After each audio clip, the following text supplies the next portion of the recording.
Okay, we're in the Daas Tevunos.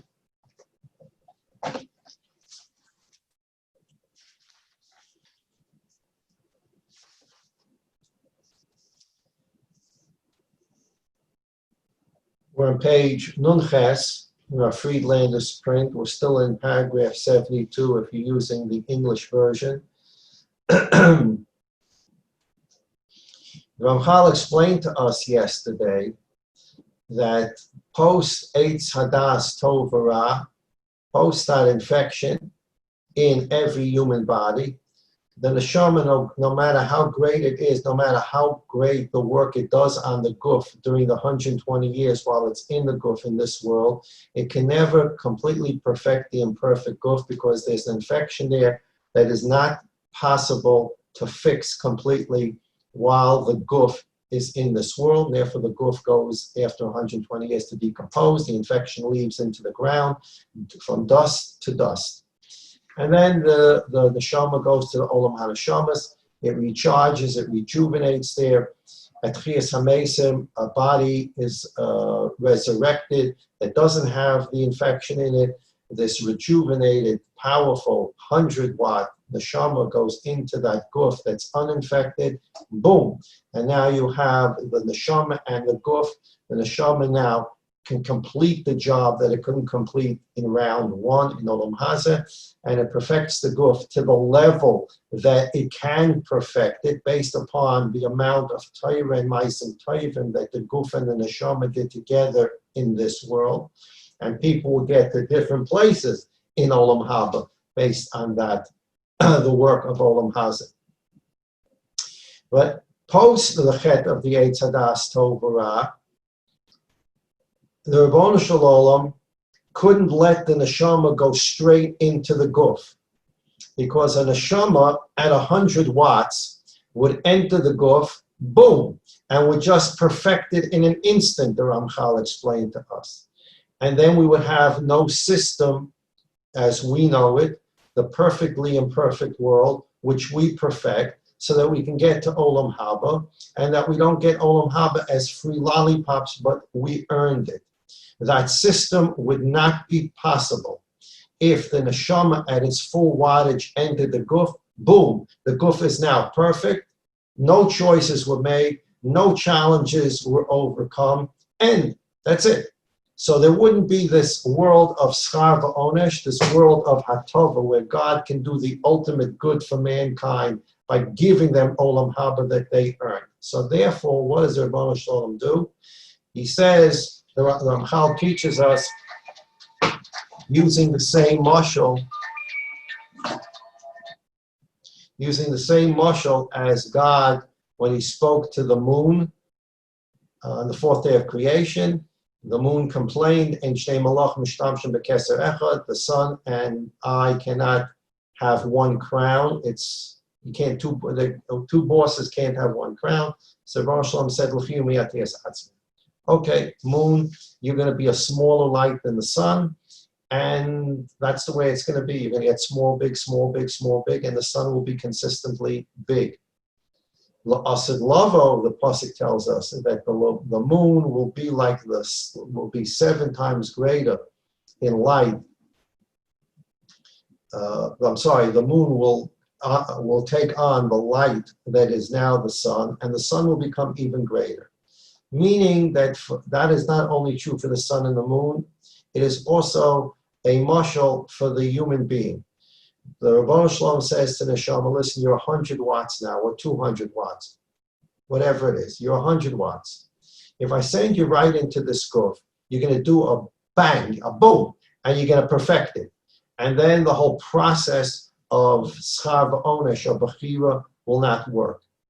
So l'chiyum yatiyas atzmech, I'm going to reduce some of your wattage. I'm sending you into the guf with 70, 80 watts, whatever it is, and you're going to work. You're not going to be able to completely convert that guf, but it's going to be work, because you don't have the boom wattage to go in there and perfect the guf in one shot. You're going to have to work and work and work and overcome the Yetzer Hara of that guf. So Rav Friedlander now explains some words that the Ramchal said yesterday. The Ramchal quoted a pasuk, two psukim. One, it's on page Nun Ches. In the middle of the page, the Ramchal quoted a pasuk in Yeshayahu. It says, Lo yareyu v'lo yashchisu v'chol har kodshi ki mola ha'oretz deya es Hashem kamayim layom achasim. After, it's in the future, after Mashiach comes, there'll be no more evil and no more destruction because the world will be filled with the knowledge of God. He then quotes a pasuk from Yecheskel. Yecheskel says, I'm going to remove that stone heart, meaning the Yetzer Hara, that very difficult and very, very arrogant and very stubborn heart, the Yetzer Hara. I'm going to remove it from you. There'll be no Yetzer Hara in the future. Ramchal puts these two psukim together. The first pasuk in Yeshaya says that in the future there'll be no destructiveness and no evil. Well, why won't there be any destructiveness or evil? Ramchal's answer to that is because of the pasuk in Yecheskel. There'll be no Yetzer Hara. So now let's think about this. The pasuk in Yeshaya says there'll be no evil and there will be no destruction because the world will become full of the knowledge of God. Second pasuk says that I'm going to get rid of the Yetzer Hara. So when we talk about getting rid of the Yetzer Hara, and I myself, when we talked about this, I say we're going to shech the Yetzer Hara. And that's how the Gemara talks about it in Sukkah and Daf Nun Beis. Said, there'll be a shchitas Yetzer Hara. We're going to shech them. We're going to kill them. What does it mean we're going to kill the Yetzer Hara, get rid of the Yetzer Hara? So Ramchal has a beautiful pshat. You put these two psukim together. No one's killing anybody. The pasuk in Yeshaya says the time is going to come where the world will be filled with the knowledge of God. And once the world is filled with the knowledge of God, there'll be no evil and no destructiveness. Why? Because once there's a full knowledge of God, and there's a Shivisi Hashem Lenegdi Summit, which we spoke about yesterday. The first simon in all of Shulchan Aruch, Ramah says the pasuk in Tehillim, Shivisi Hashem Lenegdi Summit, I place and I put God before me at all times. The Ramah in Shulchan Aruch says this is a klal gadol. This is a very big, important rule to keep for someone who wants to fear God and someone who wants to serve God. You think to yourself in such a way that God is always with you, and He is. God is always, there's a presence of God everywhere. He's the Makom. So if you think about these things and you actually internalize them, then you have a situation where you can't do evil. You can't be destructive. God's right there. He's on top of you. He's watching you. So the Ramchal explains that when the pasuk in Yeshaya says there'll be no evil, there'll be no destructiveness because the knowledge of God will fill the world, you then go to the pasuk in Yecheskel and he says, I'm going to remove the stubborn heart. I'm going to remove the Yetzer Hara. How will the Yetzer Hara be removed? Because there'll be such an incredible understanding of God's presence that the Yetzer Hara is simply going to become irrelevant. You don't have to kill him, you don't have to shech him. When someone has a Shivisi Hashem Lenegdi Summit, his knowledge is so clear that he stands in the presence of God, the Yetzer Hara can yap in your ear, and you're going to ignore him. And eventually just going to go away. He's going to be ignored, he's going to go away. And this is how the two psukim are put together. So Rav Friedlander explains this in footnote 136 at the bottom of page Nun Ches. Klomar, Bittul HaYetzer Hara La'asid Lavo, the way the Yetzer Hara will be negated and destroyed in the future, al yidei ribui hadas. It's going to come about because there's going to be such an incredible increase in the knowledge of God's presence that the Yetzer Hara is just going to melt away. Nobody's going to listen to Yetzer Hara. Kirak kisarin das. It is only because we lack that full understanding and appreciate the understanding that God is constantly there. This is what gives the Yetzer Hara his opening to develop within the human being, to find himself in the human being, because man forgets that he's in the presence of God. And during that moment when man forgets he's in the presence of God, the Yetzer Hara sneaks in and does his shtick. But when the world becomes filled with the knowledge and understanding of God's presence, Yetzer Hara can yap and yap. No one's going to listen to him. You're standing in front of the king. So the Yetzer Hara is going to evaporate through the knowledge of God. And that's how the Ramchal explains these two psukim. The Gemara, for example, in Sota says, and Daf Gimel, Ein Adam Chote Ela Im Kein Nichnas By Ruach Shtus. A person cannot possibly do an Aveira unless a Ruach Shtus comes into him. Literally defined, means a person does an Aveira, Chas v'Shalom. At the moment he did the Aveira, he's suffering from temporary insanity. Temporary insanity in the sense that he forgot God. You cannot possibly stand in front of God and know and appreciate that fact that you are in the presence of God and have your lips move and say Lashon Hara. You cannot possibly understand and fully appreciate you're standing in the presence of God and do something you shouldn't do. It's not possible. And that's a Shivisi Hashem L'Negdi Summit. So the Gemara says, Ein Adam Chayte Ela Im Kein Nichnas By Ruach Shtus. Nobody does Naveira unless he's suffering from temporary insanity, which means he simply forgot that he's in the presence of God. There's temporary insanity there.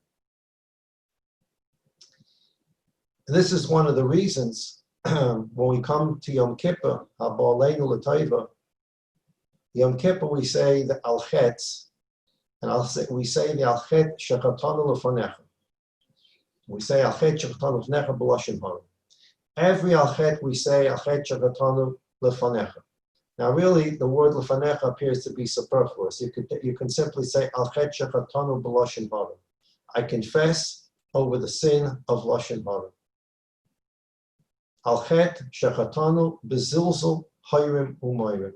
I confess for the sin that I did not give proper honor to my mother and father. Instead, we say, I confess for the sin that I did right in front of you by not honoring my father and mother. I confess for the sin I did right in front of you when I spoke Lashon Hara. We use the word lefanech because the confession of the chet is not only the confession of the chet. That's one thing. But you have to confess that when you did the chet, you now realize on Yom Kippur, which you didn't realize when you talked to Lashon Hara. When you talked to Lashon Hara, had you realized and appreciated God was right in front of you, you would have never spoken Lashon Hara. But the moment you spoke Lashon Hara, A, you spoke Lashon Hara, and B, you suffered temporary mental insanity, because you simply forgot the most important thing that you need to remember all the time.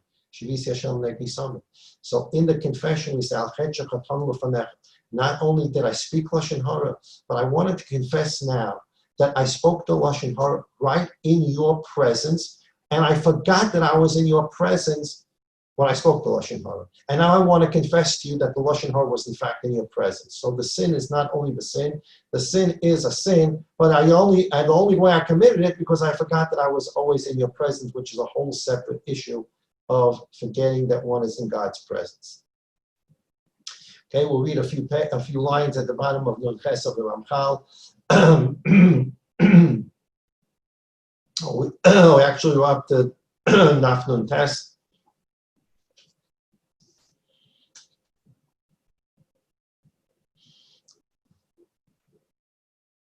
Sixth line from the top. We're still in paragraph 72. Because God reduces the wattage of the neshama when it comes into the body in this world, it doesn't have its full strength. The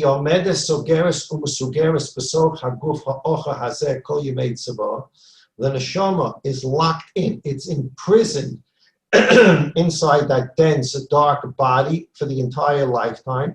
And as we mentioned, the Kabbalah talks about a guf, a neshama inside a guf is like a Jew in Golus. It's suffering in there, but it has a job to do. It has a tachlis to do, but it is in Golus. L'snasos uliyibachin b'nisyonis hayetzer hara. The neshama has to work through all the tests, the challenges that the Yetzer Hara will bring to this guf. She'alkein husam ba'adam. That is why the neshama went into the guf. We're going back to the original premise that we started this chapter on. There is only one tachlis for which God sent this precious neshama down into the guf, and that is for the neshama to perfect the guf. That's the only purpose. That's the tachlis. In the perfectly imperfect system, there is something called the guf that's perfectly imperfect. There's a neshama that's at a certain level of perfection that gets sent down in the system to perfect the imperfectly guf to the extent it can in Olam Hazeh while the guf is infected with Eitz Hadas Tov Ra.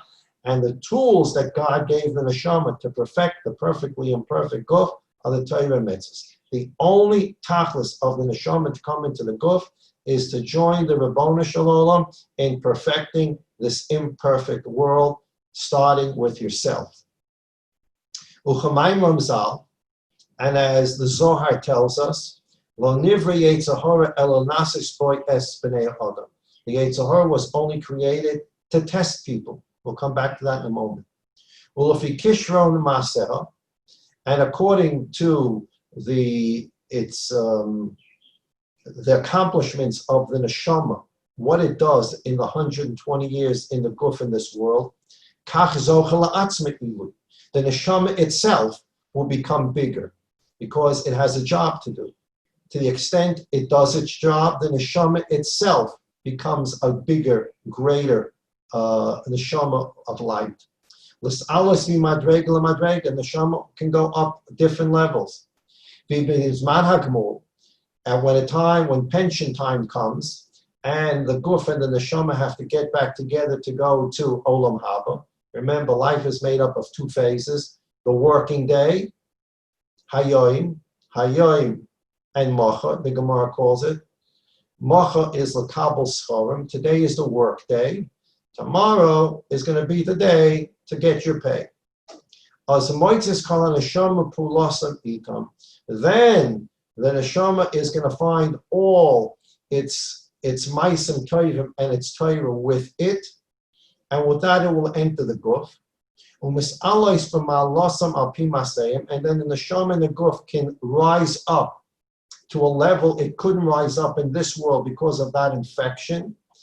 Without the infection at Chiyas HaMeisim, the neshama is now rejuvenated in the Olam HaNeshamas.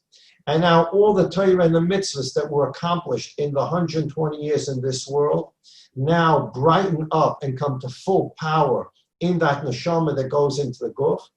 And with this maila, this great level that the neshama gets to, it will go back into the body at Chiyas HaMeisim and lift it up. And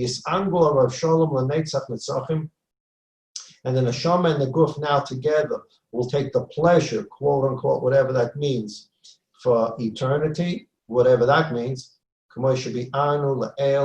and as we explained earlier. Tomorrow we'll begin from page Nuntes, the second paragraph, Nafkalon Minah, where the Ramchal will summarize what we've done in this chapter. Mi'at Hashem, this Thursday is Rosh Chodesh Elul, and Gimel Elul, Sunday, will be Rav Kook's yard site. In Beis Tefillah, when we met in Beis Tefillah, we had a shiur during the week on Wednesday in Rav Kook's Oros HaTorah, the light of the Torah. Because Elul is coming and it's the days of Tshuva, and it's Rav Kook's yard site on Sunday. And Yetz Hashem, B'lineda, this Thursday, I'll have to scan and send out certain pages from Rambam Hilchos Tshuva so we can see certain subjects that the Rambam raises about how to do tshuva.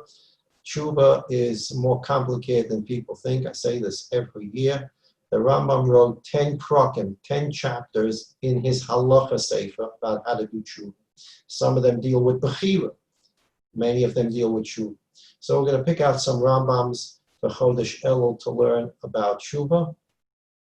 And alongside that, we will pick out certain pages from Rav Kook's Oros HaTshuva. Rav Kook has a sefer, although he didn't write it. He wrote about tshuva in many svarim, and then they collected his many writings about tshuva, and they called it the Light of Tshuva, Oros HaTshuva. And we'll take a look at that, B'li Neder, a few minutes each day. I believe I think his name is Rav Weinberger. I get always confused between people who are Weinberg and Weinberger. I believe there's a Rav called Rav Weinberger in New York, and he's the Rav of a shul in New York called Eish Kodesh. I believe he's written an English translation and explanation of the Rav Kook's Oros HaTshuva. It's excellent. I think the last time I saw it was about 4 volumes, but it's excellent to see Rav Kook's thoughts on tshuva. They bring a whole new understanding to the world of tshuva, and I think they're sold even in separate volumes. A good place to start volume 1 and read to prepare for Rav Moshe Weinberger. Thank you, Rav Moshe Weinberger. He has Rav Kook's Oros HaTshuva in English with explanation, a wonderful thing to prepare for Rosh Hashanah, Yom Kippur, Haba Aleinu L'Taiva. All those here need Yeshua, Shab Yeshuas, all those here need Refuah, Shab Refuahs, all those here need Nechamas, Shab Nechamas, all those here need Brachas, whatever the Brachas are. The Baruch Shalom should send them Brachas, Yeshuas, Nechamas, Refuahs, only can come from Rebbeinu Shalom, because he's the Echad, Yachid, Umiyuchad, and it comes to him in the way he wants it to come, through the people he wants it to come, and at the time he wants to come. There's no other way it can happen. When we understand this, and we absorb this, and we live it, that's a Gilui HaYichud for ourselves, which brings about a perfection of our own imperfect selves. And through that Gilui HaYichud, it's also Gilui HaYichud, we help the whole world, and through that, we help bring Mashiach Tzidkenu Me'er Amen. Everybody, please take care of yourselves. Age, medical condition, take care of yourselves. Go where you need to go. Don't go where you don't need to go. Take all the necessary precautions as required. All kinds of things happening out there. The country's opening, the country's closing, flights are coming in, flights are coming out. 15,000 or 17,000 young boys and girls are coming into the country. A lot of things are happening. And Lamaisa, the only one that knows what's happening is the Rebbeinu Shalom. And the Rebbeinu Shalom should watch us and protect us. And we should heed the rules that are necessary according to the halacha. The halacha has told us that there are things that need to be done b'shas magefa. And somebody raised a point, and I'm going to emphasize this. There's a bir halacha. Somebody came to Chaim Kanievsky recently and talked to him about putting on a mask. And he mentioned to him that the government says you need to wear a mask. But Chaim Kanievsky said, yeah, okay, the government says you need to wear a mask, but the Chafetz Chaim says you need to wear a mask. There's a Chafetz Chaim in the Bir Halach in Hilchas Tisha B'Av where he's talking about a breakout of I believe the cholera machla, Le'aleinu, Hashem Yatzilenu, and the Chafetz Chaim is talking about going out into the street. And the Chafetz Chaim says when you go out into the street during such a magefa, you're supposed to have a handkerchief or covering not only over your mouth, but your nose and mouth should be covered.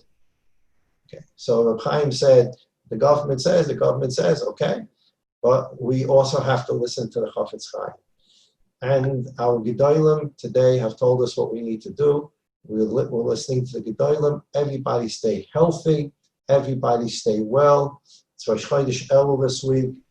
Haba Aleinu L'Taiva. And the plan is, Baruch Hashem, we made a siyum on Masechta Midas, siyum Masechta Tamid, Metshel make a siyum Masechta Shkolim, and next year, Haba Aleinu L'Taiva, we should be able to get together and learn. And the program will be, as we said several times, they're going to go to Masechta Shvius, learn about Shemitah, because Tavshin Pei Aleph Haba Aleinu L'Taiva is the 6th year. It's Erev Shemitah. Everybody have a wonderful day. Sei gesund und stark.